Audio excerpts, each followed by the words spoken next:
Do you know that feeling when a brown little card box shows up on your door? It feels good, right? Like a little prize. You might even not remember what you ordered. You open it up, and for a moment, it feels like a reward. But I learned something really important. A truly rich life isn't about how much stuff you can get. It's about how much stuff you can let go of. For years, my life was built on convenience. I was an expert at buying things without thinking. I would see a lamp in a movie, and before the movie even ended, that lamp was on its way to my house. And also dinner was just a few taps on my phone. Groceries just appeared. My home had a revolving door for packages. And it was never really about what I needed. It was about the thrill of clicking the buy now button.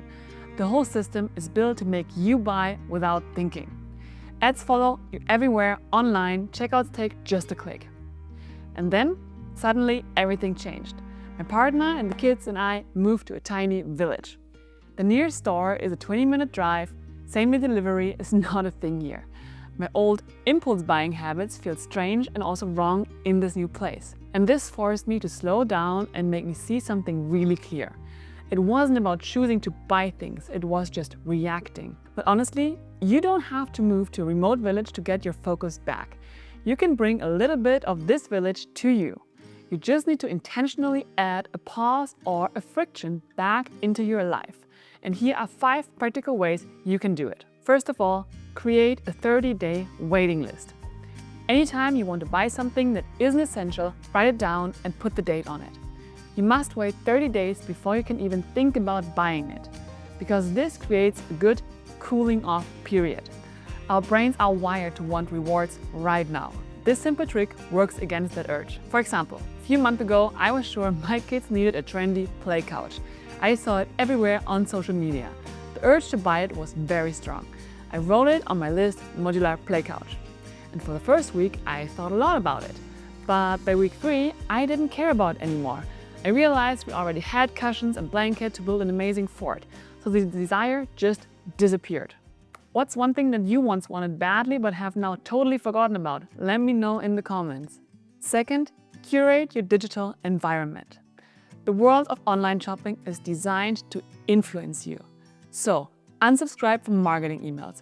Unfollow accounts that only exist to sell you things. Use ad blockers. Each action removes a trigger. It quiets the noise and puts you back into control. And also think about this. If you use social media for free, that means you are the product. The apps are designed to keep you scrolling longer. Why? So they can show you more ads. More ads that make you want to buy things you don't need. So be aware of this and watch how much time you actually spend on social media. For example, once I searched for new hiking shoes, and for weeks, ads on those exact shoes followed me everywhere. I felt like the internet was yelling at me to buy them. It was exhausting. So I did a digital purge. The silence that came after was amazing. I decided I want to think about shoes on my own time and not when the ad told me to. The third trick is to delete your saved payment information. That's a really good one because the one-click ordering makes spending money a thoughtless habit. By removing your saved credit card, you add a real physical pause. Because you have to get up and find your wallet and manually type your details forces you to think one last time.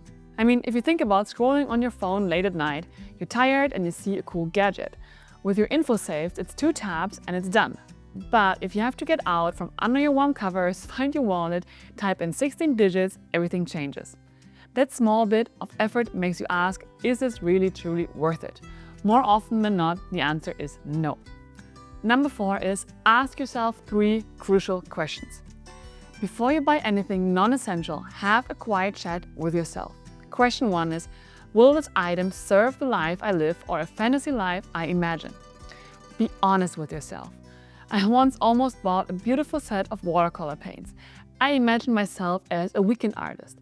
But the life I actually live involves hiking, gardening, and kids and works. Those paints would have just sat there and collecting dust. Question 2 is, what is the full cost of this item? This isn't just the price, it's the cost of the space that it will take up and also the time it will take to clean and maintain it. And it also adds to your mental to-do list. Buying a juicer doesn't just cost money and counter space. Now, maybe you also feel guilty if you don't make juice all the time. Every time you see it, you might feel bad for not using it enough. So think about, what does this item really cost? And then question number 3 is, what is the item's end of life?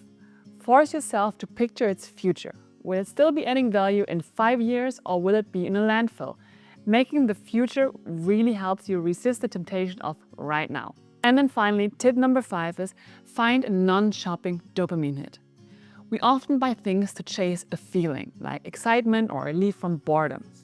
Impulse buys gives our brain a brief sense of pleasure. So you need to find a replacement for this feeling. For example, the end of a stressful workday is a big trigger for many people. Instead of opening a shopping app, create a new ritual. Go for a short walk, or put on your favorite album and just listen. Or maybe you call a friend or your parents. Create something, write a paragraph, sketch a flower, or net some dough. You can teach your brain that you don't need to consume to feel good. You break the cycle by replacing it with something that truly nourishes you. This practice didn't just change my shopping, it changed me on the inside.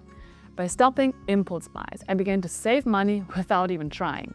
And that saved money now goes towards experiences, connections, or building a better future. But honestly, the biggest shifts have been in my mind and in my home. With less stuff to manage, less stuff to clean and organize, my home began to breathe again. My mind got quieter too. So when I let go of always wanting more, I found a new kind of space. And this lets your creativity roam. Before you buy, ask yourself, where else could I get this? Could I borrow it from a neighbor? Or do I really need a new vacuum? Or can I just sweep the floor? Could I buy it locally instead? And also, I appreciate our belongings more now, because each one has an own story of intention. For example, that wooden chair wasn't an impulse buy. We saved for it and we bought it from a local craftsman. It now has a story. And also, I feel a deeper freedom too. I'm no longer swayed by every trend or ad. I have my attention back.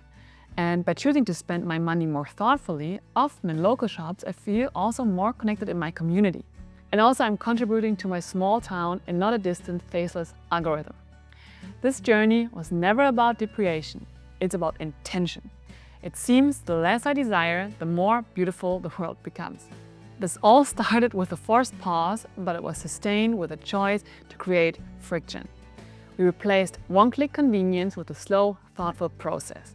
And in return, we got a quiet sense of freedom. The simple mindset is this: adding friction helps you find your focus. It carves out a space between a fleeting impulse and a conscious action.